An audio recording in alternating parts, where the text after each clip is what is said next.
Congratulations, first board year. Welcome back to the boardroom. International Surfboard Expo here from Del Mar, California. And there is the shaping bay where we see the last shaper vowing for the icons of foam, Ricky Carroll. He's a two-time winner here. And myself, Dave Stanfield, we've got a couple more guests joining us. We've got Erwin Smitz and Bugs from the surfboard line. They've somehow wrangled MR back into the set. So MR thought he was going to get a break, and very fortunate for us, Dave, he's back in here. But let's find out what Erwin Smitz and Bugs are up to. Welcome to the set, guys. Thank you. Thank you very much, guys. Listen, today, obviously, I brought 3 of MR's special boards.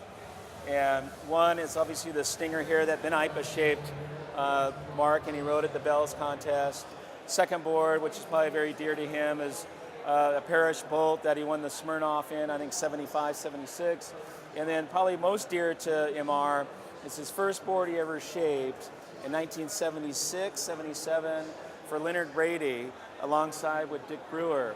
And I'm going to go ahead and just give it to MR, and you can do just a quick view over the 3 boards, MR, and fire away. Sorry, I'm just going to ask one question. Yes. I want to know more about surfboard line. Yes. Because why are these boards here? We know they're MRs, but why do you have them? Well, I'm an avid surfboard collector, okay, and I've been surfing for over 20 years, and I was growing up in that era, 79, where MR and like Rabbit and Buttons were my idols. So obviously later in life, as I got in adulthood, I had the opportunity to have some disposable income, and obviously wanted to collect museum-type pieces that are dear to me. And surfboardline.com is just a website that showcases my gallery online, and also e-connects other surfboard collectors to talk story and to share their boards. Because if you own a surfboard, you're a collector. And also on there are some media stuff that I do, and just stuff about myself. Oh, you're pretty modest. He's a phenomenal HD cameraman. He's a competitive surfer and everything. How about Erwin over here? Is he your partner? He's my board broker. The board broker. Mark and I connected to the Longboard Collectors Club, and then we've become fast friends ever since. So I help him, look for boards. He asks me to pick them up or whatever, and I just give him a hand whenever I can. Sometimes we do some filming together, and he has me interview people and things like that. But work well together, and we're just a happy couple. When I see this right here, Randy taught me this word, Randy Rare, provenance. Yes. Yeah. Provenance. Tell us about that. Yeah, and a couple of these boards came through Randy's auction. Obviously the IPA in 2009 through his Hawaiian Vintage Surf auction. The Parrish Bolt actually was also, I think, in the 2009 auction, which went to another collector. Since then, he sold it to me, this other collector. So obviously, I'm proud to have it, and again, cherishing the time here with MR to talk about it briefly for everybody out there. And that's the whole thing, is to pass the stoke onto the community, to be able to inspire, to preserve, because what was is, and what is was. That's a Dick Brewer saying. And again, I like to give it to MR, because I know he's in a rush. Tell us the emotions of just looking at these boards. It's like old girlfriends. There's a lot of emotions. There's quite a lot of my surfing history there. The board up there, which was, I think it was maybe one of the first ones I did with Dick Brewer when I had the shaping lessons with Dick. At Chun's Reef in, I guess it was 77, 76, 77. Basically what Dick would do is he'd put a blank on the stand, show me how to outline it, and then talk about the rocker and everything, and then I'd, take a few cuts and spend a bit of time on it. He'd come back and show me where I was going right and where I was going wrong. So Dick's hands, even though it says I shaped it on that board, there's a pretty good chance that Dick's hands actually touched that board as well. I think we did about 10 boards over the time that I was sort of with him. So it has, even though it wasn't my own board, it was made for one of my best friends in Hawaii, Leonard Brady, who was a partner with Bernie Baker in Island Style. They used to write a lot of the surfing stories and shoot a lot of photos for the magazines. With the IPA, I had a very long history with Ben IPA and a lot of competitive success on his boards. I originally got interested in riding Ben's boards because I knew that guys like Larry Berleman, Dan Kiloha, Mark Liddell, Buttons, all those guys were riding Ben's boards. And I used to see all these incredible photos in Surfer magazine of Ala Moana during the Hawaiian summer of those guys just doing, amazing on-rail bottom turns and cutbacks and everything on them. So the first mission when I got to Hawaii that year, which I think was the winter of '75, was to get a Stinger off Ben, and the first one he did for me actually had a flame spray on the bottom. So I went through quite a few of them over the years, and this is like a really iconic one. It was one that I rode in the Bells Beach contest.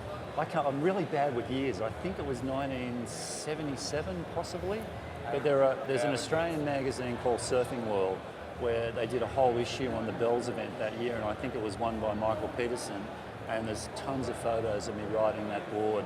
And these boards at the time were as revolutionary as a modern thruster is today. They were quite space age, because Ben's whole theory was to take away part of the rail line so the board would actually pivot on the sting corner and on the swallowtail.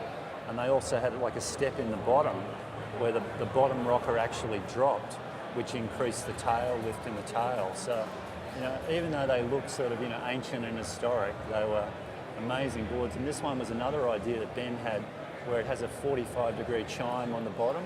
So he was trying to get the rail to have bite, but also for the water to release, like really fast off the edge of the rail. And then the Tom Parrish 8.6 Wyoming board there was a board that Tom made for me. And I think I won the first event in Hawaii. I think it was the 1975 Smirnoff, which was my first competitive win, was actually on that board there.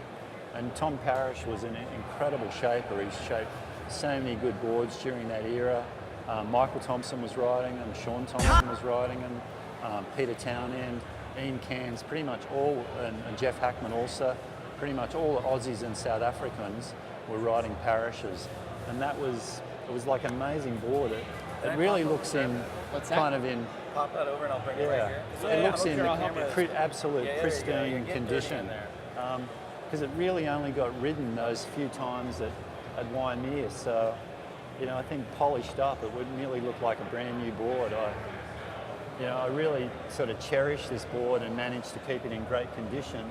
And the only damage it's got in it, you can see there's a few little foot dints just in the tail. And they're from, Waimea, the final, 20-foot Waimea in 1975, shoving the feet in it, hanging on for dear life. So, it's a really beautiful surfboard. And it was lost for a long time. I didn't know where it had gone. And strangely, Leonard Brady, who that board was made for, it was in Leonard's house, in the garage or something or other.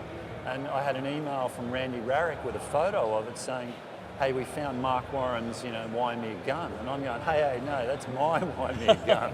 Wrong mark. Wrong mark. So he managed to track it back down again. So it's a piece of, I guess that board is a piece of art and a piece of surfing history. Well, how would you guys describe that tail? Very unique outline going right to the tip. I'd say it's pretty narrow pintail. Yeah. You wouldn't be getting 3 fins on the end of that guy. Baby rounded squash. Well, anyways, hey, thanks so much for bringing this history in. Great to have you tell us about the years when you rode them. Yeah, Dave? and your website. Now, is this boards for sale or is it a historical website? Tell us about your website. It's Bugs' website, Mark's, and he doesn't really sell many boards. He keeps them because of the love of surfing, and he just loves collecting them and talking to people. And it's really quite an honor to be here with you, Mark, believe me. Awesome, yeah. Thank you very much for surfboardline.com. I'm stoked the boards have got a good home. What is your surfboard porn site? Surfboardline.com, check it out. All from, new stuff from Kelly Slater to Fanning to Taj to MR's 70s Smirnoff gun. Again, if you're a board collector, if you're a board owner, if you own a surfboard, you're a collector, period. Check it out, surfboardline.com. See you there. So look at the past and the best boards in the world. He's got some of them on his website. Check it out. Thanks, you guys. Best of luck to you with your site and your collection. MR, you're the man. We'll be back with more live action here from Del Mar, California. See you soon.